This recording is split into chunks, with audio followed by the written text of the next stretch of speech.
college football is doing a lot of dumb stuff right now, but maybe the dumbest, at least the most frustrating thing, the most frustrating way to rip the soul out of the sport has come to the forefront this week. And I have to admit, even the Big 12 is guilty of this.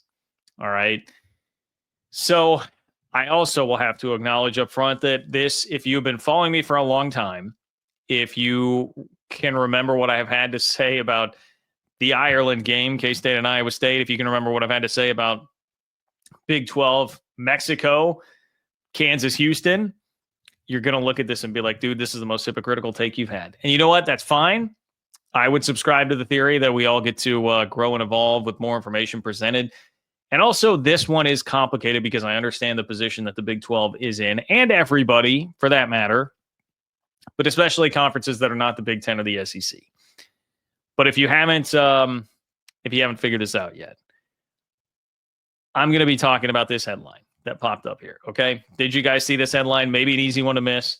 The University of Michigan football program is engaged in ongoing discussions to kick off the 2026 season on foreign soil, playing host to Western Michigan at Deutsche Bank Park in Frankfurt, Germany on Saturday, August 29th. Non-conference matchup would be the first game played by the Wolverines outside of North America. Well, there's a freaking reason for that, okay? There is a reason that this will be the first game to kick off outside of North America for the Michigan Wolverines, a storied college football program, and that is because college football is not meant to be played overseas, okay? Why? I feel exasperated talking about this. Also, what are we doing? Like both schools releasing a coordinated statement saying that they're just engaged in ongoing discussions to kick off the 2026 season on foreign soil. Was this to be a trial balloon on this? Because if it is, let me climb up on somebody's shoulders and pop that balloon. Like, take the trial balloon, throw it in a volcano. Please, please, please, please. This one really hit me because it's like, all right, I understand we've been doing the week 0 Ireland thing. I understand that my school is playing in that right now. But it feels like a different step if we're now going to have individual schools taking their non-conference games against directional schools and doing that. Because I don't know, that feels like a more sacrilege sort of step to me. And I get it, K-State, Iowa State's a conference game. It's taken away a K-State home game. Lots of things that are kind of terrible about it. But it just feels like we're now opening the floodgates on this deal instead of it being a special one-off week 0 thing. Now we're going to start doing it for games like this. Dude, I do not like it. I do not like it at all. Because, look, we can all understand why they're doing this, right? I mean, it's trying to build an international audience. And, like, from a business perspective, I guess I'm sure in general this does make some sense. More fans out there, more potential fans. What does it all mean? It all means it's another way to look for dollars. It's another way to look for dollar signs eventually and pull in more money. International audiences are untapped if you can't go get more fans here. But guys, the whole point of college football, and I know that not everybody that's a fan of Michigan football attended the University of Michigan. But this all is built around the idea of, like, you're rooting for your school. You're rooting for your school. Why do we take that international? Like, what? It is so stupid that this is where we're at in college football. These campuses are 100 miles away from each other. They are 100 miles away from each other, and they're going to go to Germany to play this game. I'm sure it's a really nice payday for Western Michigan. Michigan is trying to build up an international audience as this big brand that would potentially stand. It would stand to reason. You believe that they could build one up more so than a lot of other college football places. But let's call it what it is. All of these. And again, my school is guilty of it too. It's a cash grab. It's a cash grab. Now for Michigan, maybe more of a long-term cash grab. For Western Michigan, a short-term cash grab. But the sport is just in a place where everybody feels so much pressure to get more money in the revenue sharing era that they're going after cash grabs like this that continue to just rip the soul out of the sport. Totally rip the soul out of the sport. Now, call me a hypocrite all you want. Not only because my school is playing in Ireland, but when that came out, I mostly defended the move, but I will say I basically defended it with the same thing I'm going to say now. If you are a school like K-State or Iowa State and somebody's throwing a couple extra $1 million at you to go play a week 0 game where the entire country is going to be watching you and you get the national spotlight, those are two things that are commodities that are desperately needed if you're a school in the Big 12. And if you are K-State or Iowa State, you get extra money and extra spotlight that you wouldn't otherwise get for that game. I mean, if you play K-State, Iowa State in week 10, week 11, how many people are going to be talking about that all week long? Not many. You play it in week 0, how many people are going to be talking about that all week long? A hell of a lot more. Okay? So those are two big-time commodities. Now, the Big Ten and the SEC, they don't need that near as much, but we're still seeing them now try to go down this road of playing the international games. You can also say, hey, John, I listened to you talk about the KU Houston basketball game in Mexico. And when you were talking about that, you seem to be pretty complimentary of it. Hey, you have Houston, you have BYU, you have Arizona and Arizona State, all of which do have somewhat of a fan base in Mexico. Push that way, broaden your horizons, try and pull in new audiences, all that seems kind of smart. And that definitely was my take at the time. And I guess in a lot of ways, I have to really stick to that. Like, I don't think from a pure business operation standpoint, it's bad business. I don't think that it's, I think it's something you have to do if you're the Big 12. Yeah, the Big 12 has to be a disruptor. We hear them say that all the time. Brett Yormark will say that. Tyrell Kirkham, the great chief marketing officer that the Big 12 has, they will say you've got to be a disruptor. You got to do things like that. You got to do things differently. This can't be done traditionally. So I get it. I get it. But now that I'm seeing where these dominoes are going, and now we're just going toward, okay, we're going to start playing just regular directional school non-conference games overseas. I'm like, dude, I hate this. I hate this because more and more will come. And you put this in tandem with just games that are moving away from campuses. That to me is really like the heart of this. College football is great because of the environments. College football is great because of the rivalries and environments. And we're taking more games away from the actual on-campus environments, which is what is the total lifeblood, the soul, I would tell you, of the sport. We're taking more games away from that and throwing them into neutral environments.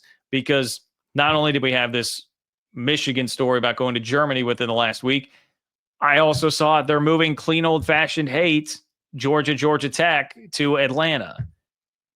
A big, shiny, glitzy stadium. Yes, obviously Atlanta is a very central location for those two schools. Play the game on campus. Do you guys remember the Georgia Tech game last year? How awesome that was? On campus, they played like 70 overtimes. The emotion of that game being played on campus. It's not as good is it the Mercedes-Benz Dome? I forget what they're even calling it in Atlanta these days. It's not as good in there. It's not as good in Frankfurt, Germany, to watch Michigan do anything against Western Michigan. Like, why? I say why. I know why. I know the answer. And I guess the real point here is we're just in such a dumb spot with this sport. And I generally do a pretty good job of, my adopted attitude here is basically, look, I love college football more than almost anything on this earth. It is in some ways a shell of itself. Not totally. That's probably a little bit harsh. But much of its soul has been stripped away, and people continue to try and grab at that. And I have two choices. I can lament that every day, be bitter and be sad about it, or I can accept the reality, still try to enjoy it as much as I can, and operate with that being the world in which I live. And for the most part, I choose the latter. For whatever reason, this has really set me off and like got me into the feelings of the former of that statement, which is just like, why do we keep having to strip away at the soul of this sport all for money? And a couple other points that I will make on this. One, the Big 12 kind of trendsetters here again, which, I think I have said over and over again, I think they do a good job at that. But hey, Big 12 Mexico, They're getting teams in back-to-back years in Ireland. I know they're not the first. They're far from the first conference to do that. But the Big 12 certainly seems, at least, I would say, for those of you that really hated on the Big 12 Mexico thing when it happened, and for right now, I haven't seen any confirmation that that's actually going to happen in 25 or 26 or whenever. It was just postponed. They weren't going to do it in 24. But if you hated it then, I think this is at least confirmation that the Big 12 had the right idea from like a business standpoint, if the Big 10 is going to follow suit with this. But I understand everybody who's saying, well, that sucks. Like, why would we do that? Play the games on campus. Yes, totally. I'm with you. I agree. I'm now fully on board the way that we see this. But I think it shows you that the Big 12 at least has its head in the right place when it comes to how to operate from a business standpoint here. But final point I will make here, and this again relates back to the Big 12. This is why, look, Cody Campbell out there telling everybody, use the Sports Broadcasting Act of 1961. I always screw up the year. I think that's what it is, 61. Use the Sports Broadcasting Act to pool college football's TV rights together as a whole. Shop them that way because it will result in everybody getting way more money. That will ease the stress, ease some of the burden on everybody that's just trying to pay for everything to keep up right now in the sport. And more money for everybody is a good thing. More money for everybody is a very, very good thing. I understand rev share is a percentage of what you're making. So the more money you make, it will still go up. There will still be stresses, but it can help with support staff, coaches, all that other stuff. We're in too much of an environment where everybody feels the need to find new revenue streams and cash grabs and all this stuff. And the more and more we do this, the further and further we get away from what actually makes this thing great.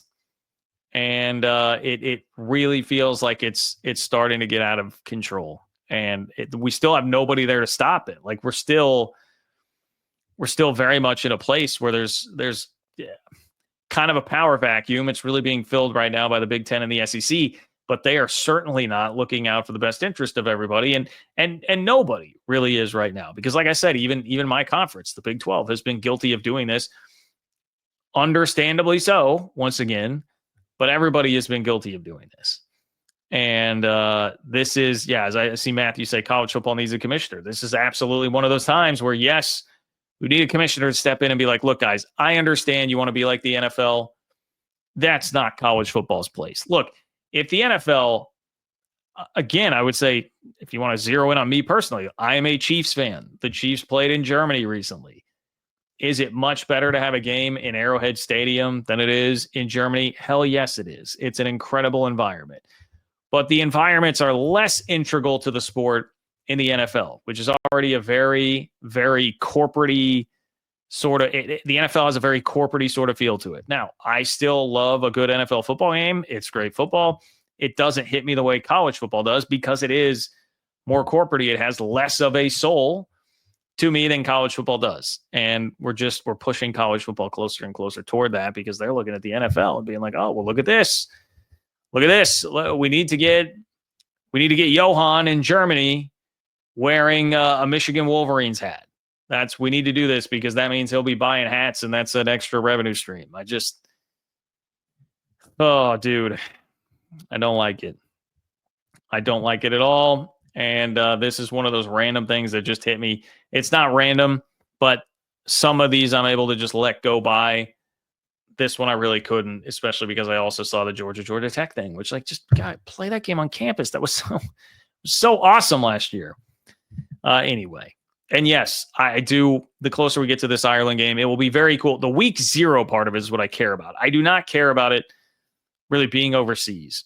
What I care about is the whole world, the whole college football world will be watching K-State and Iowa State in week 0. That's the important part. And I appreciate that about it. But would I much rather have this game be on campus, a pretty heated, fierce rivalry between K-State and Iowa State? Hell yes, obviously I would. And this has caused me to think more and more about that.